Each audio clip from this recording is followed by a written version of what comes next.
Elizabeth Báthory, también conocida como la Condesa Sangrienta, es uno de los nombres más infames en la historia de Europa. Descendiente de una familia noble húngara vinculada con Vlad Tepes, el Empalador, la figura de Báthory ha estado envuelta en leyendas macabras y relatos de horror durante siglos. Entre 1590 y 1610, Báthory y sus cómplices fueron acusados de torturar y asesinar a cientos de jóvenes mujeres. Aunque la leyenda popular sostiene que la condesa se bañaba en la sangre de sus víctimas para conservar su juventud y belleza, las investigaciones periodísticas y los historiadores modernos sugieren que esta historia, en gran parte, es producto de mitos posteriores. En este informe, analizamos los hechos conocidos sobre la vida de Elizabeth Báthory, sus crímenes, su juicio y las controversias que siguen rodeando su figura. Elizabeth Báthory nació en 1560 en el seno de una de las familias más poderosas e influyentes de Hungría. Los Báthory eran conocidos no solo por su riqueza, sino también por su conexión con figuras temibles, como Vlad Tepes, el Empalador, de quien Elizabeth era pariente lejana. Su linaje incluía a guerreros, nobles y políticos, pero también estaba marcado por la corrupción, la violencia y las enfermedades mentales. Desde joven, Báthory fue educada en política, idiomas y las artes, algo inusual para una mujer de su tiempo. A los 15 años, se casó con Ferenc Nadasdy, un aristócrata húngaro de gran prestigio militar, y juntos consolidaron su poder y fortuna.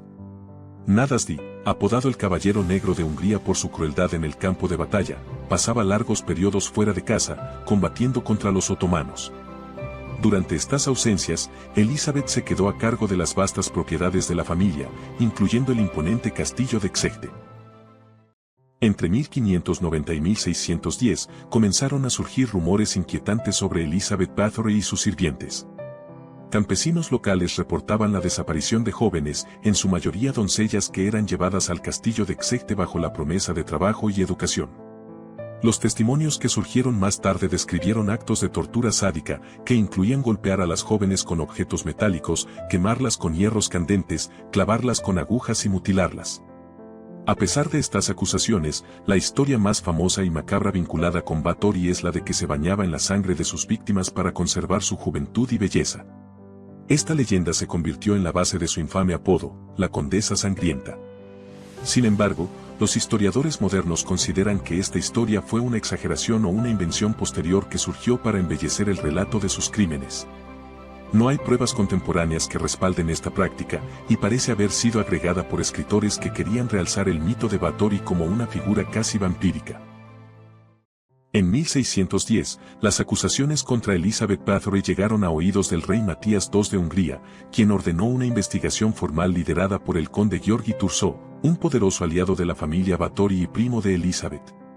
Thurzó, acompañado de un grupo de soldados, irrumpió en el castillo de Exeter el 30 de diciembre de 1610.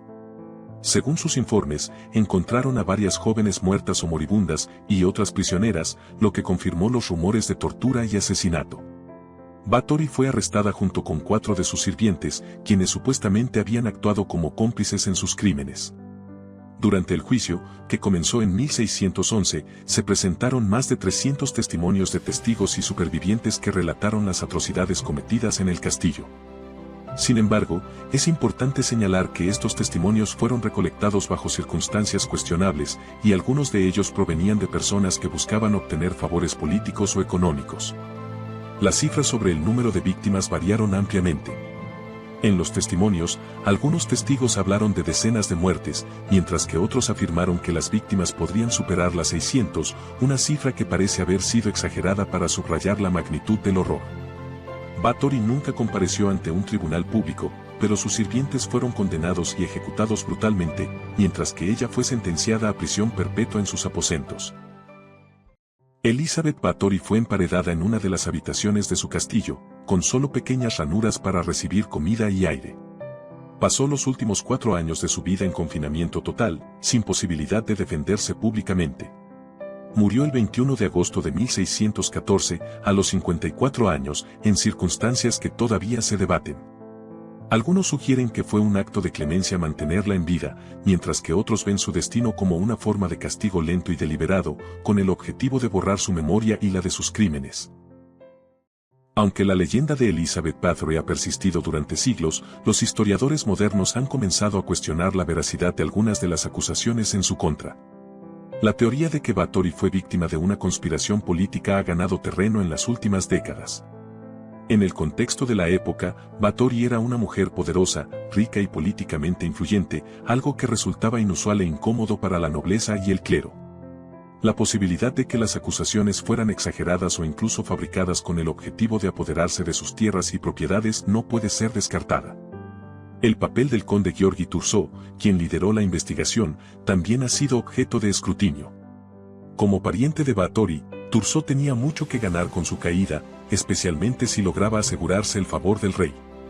Por ello, algunos historiadores sugieren que el juicio y la condena de Bathory fueron, en parte, un proceso político para consolidar el poder de sus enemigos. El caso de Elizabeth Bathory sigue siendo una de las historias más controvertidas y fascinantes de la historia europea. La falta de pruebas concluyentes y las circunstancias políticas y sociales de la época han hecho que su figura oscile entre la realidad de una asesina sádica y la leyenda de una víctima de su propio poder y género. Aunque es indiscutible que muchas jóvenes murieron en su castillo, y que su nombre quedó asociado para siempre con la tortura y la sangre, la forma en que estas historias se construyeron y perduraron resalta la complejidad de un caso en el que las fronteras entre el mito y la realidad se desdibujan. La figura de Elizabeth Bathory sigue siendo utilizada en la cultura popular como un símbolo de maldad femenina, similar a figuras vampíricas o brujas, aunque los hechos que rodearon su vida y sus crímenes sigan siendo, en muchos aspectos, un misterio sin resolver.